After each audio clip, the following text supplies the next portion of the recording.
Hello everyone and welcome to our Cargill Confectionery Series. My name is Coco Joe and the topic of this video is basic Meltaway centers. In this video we'll talk about different formulations for Meltaway centers, how tempering sometimes comes into play, how you might adjust the finished texture of your Meltaway, and the shelf life of Meltaways. So let's get started by talking about what exactly is a Meltaway. It's a delicious, creamy confectionery center that's typically based on either chocolate or compound. There is a supplemental fat that's added.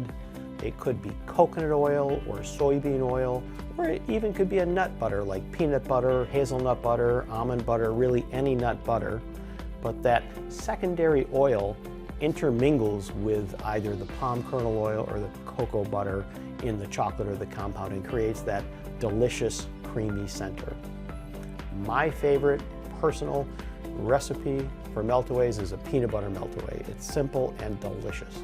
And there are hundreds of peanut butter Meltaway recipes. I'll share just one of them, a very simple one that you can do, but I love to ask our confectionery customers and even some of my colleagues what their favorite peanut butter Meltaway recipe is, and I very infrequently get the same recipe twice. It can vary greatly, and it's really fun to kind of formulate your own. We're going to start off with just our white confectionery coating and really 3 ingredients: peanut butter and then some salt. Salt will always enhance the flavor of peanut butter confections, and it's a really important ingredient in a peanut butter Meltaway. And the ratio here, I'm using 32 ounces of the melted white confectionery coating and 24 ounces of peanut butter. And I'm simply going to blend them together. I've already got the white confectionery coating melted, and I'll simply add in the peanut butter.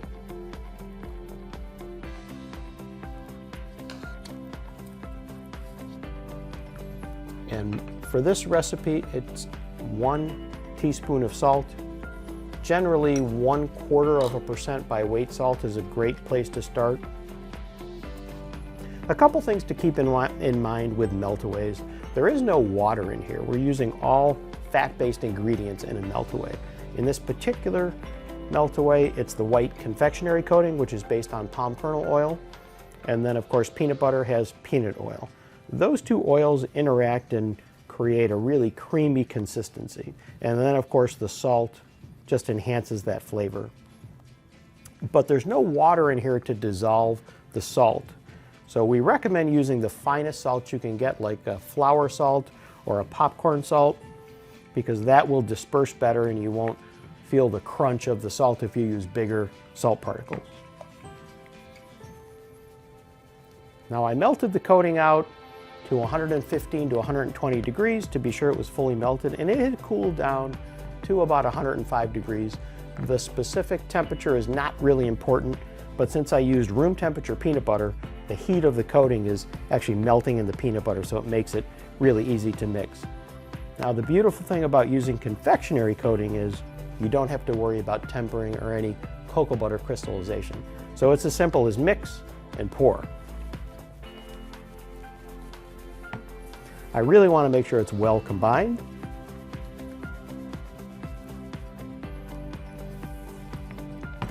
And I have a silicone form and a parchment lined tray.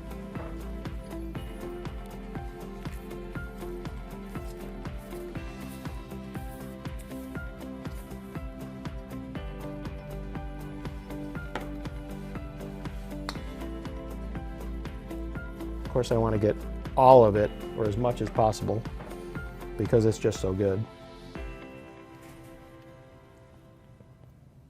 When this comes back to room temperature, it will solidify, but it'll be very cuttable and very creamy. And it should take a couple of hours to solidify.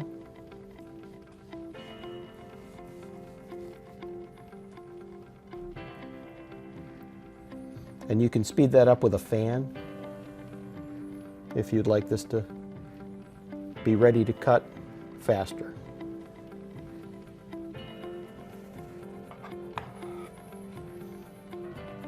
So it'll be ready to cut and enrobe or dip in chocolate within just a few hours. After you've spread out your Meltaway, an optional step would be to add a piece of parchment to the top of it. While it's still wet, this will allow your Meltaway to be very flat.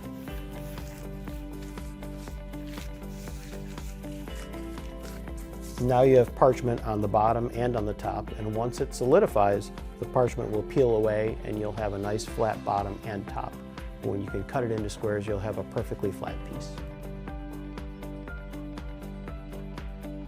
Our peanut butter Meltaway is all solidified and we're ready to cut it up. But an optional step prior to cutting is pre-bottoming. That would be to apply a thin chocolate layer to one side before you cut. That's going to help us either in enrobing or in dipping to make sure we have a really good chocolate layer on the bottom. I'm actually going to flip this over because the very bottom layer that was poured is nice and flat, and that's a nicer surface to apply the chocolate pre-bottom.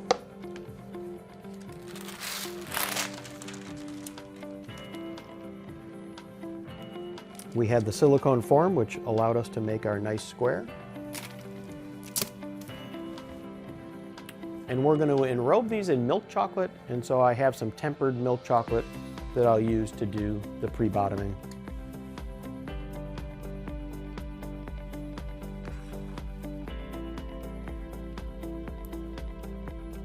It doesn't have to be super neat. I just want a nice thin layer of chocolate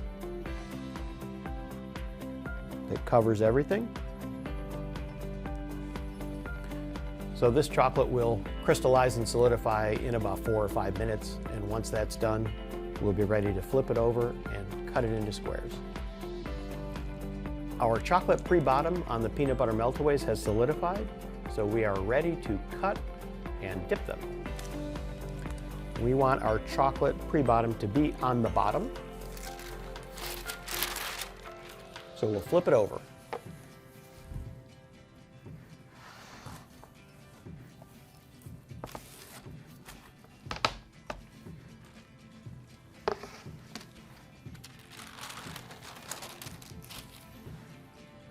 Now this peanut butter Meltaway is soft enough to cut on a guitar cutter, which is a string cutter that is very efficient for softer centers. Another great way to cut this would be with a roller cutter, and those are available from a few different manufacturers. I'm just going to use the chef's knife, and I'm going to score it with this cutter. I'll cut into squares.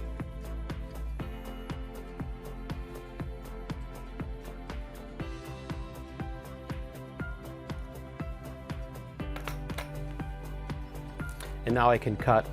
The chocolate pre-bottom makes the cutting much easier because you have a nice, smooth, slippery surface as opposed to the peanut butter Meltaway surface is a bit soft and sticky.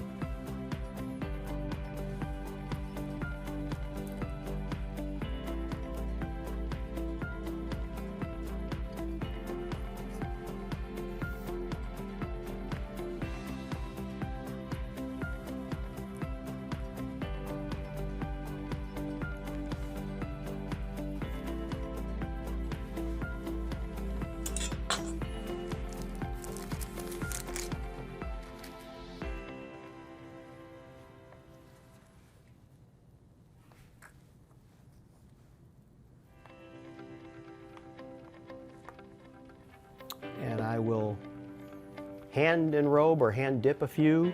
I've got my dipping fork, tempered milk chocolate, and we've got some crushed peanuts to sprinkle on the top.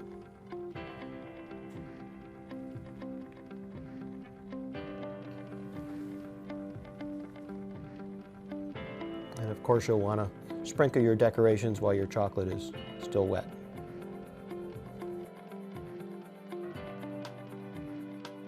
When creating a Meltaway using chocolate, you'll need to be sure that your chocolate is tempered. This is where tempering comes into play when making Meltaways, if you use real chocolate. A great Meltaway recipe is mint Meltaway. And I like to use real chocolate in a mint Meltaway. It can be either dark chocolate or milk chocolate, but I think that gives it just a great melting profile and a delicious flavor. So I would start with 16 ounces of milk chocolate, melted and tempered, and to that 20% by weight coconut oil, which is 4 ounces. The interaction of the coconut oil with the cocoa butter gives you that luxurious, creamy Meltaway texture. And a good mint flavor to taste. Simply mix them together, pour them out in a form, and you will have a delicious mint Meltaway center. The tempering is very important because if your cocoa butter doesn't crystallize properly, you'll end up with a center that is not creamy. You'll see fat globules and you will get a very inconsistent center that takes a very long time to solidify. So the tempering is very important in a Meltaway using chocolate. Another consequence of poorly tempered chocolate in a Meltaway center is fat migration. You actually may see fat coming to the surface and the product won't be as rich and creamy and have that delicious meltdown if you don't ensure that your chocolate is tempered.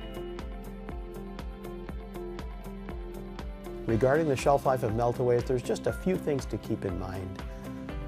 There's only a few risks. You could see fat migration from your Meltaway center through your chocolate, which might result in bloom, but that would take quite a bit of time. The only other risk would be rancidity. Since we're using just fats or oils, eventually oils may go rancid. It depends on the specific oil, but again, that would take quite a bit of time. In general, Meltaways have a very long shelf life. They have no water, they're 100% fat-based, so there's no water to risk spoilage. Thanks for watching. Be sure to check out more videos in our Cargill Confectionery Series. I'm Coco Joe. Have a sweet day.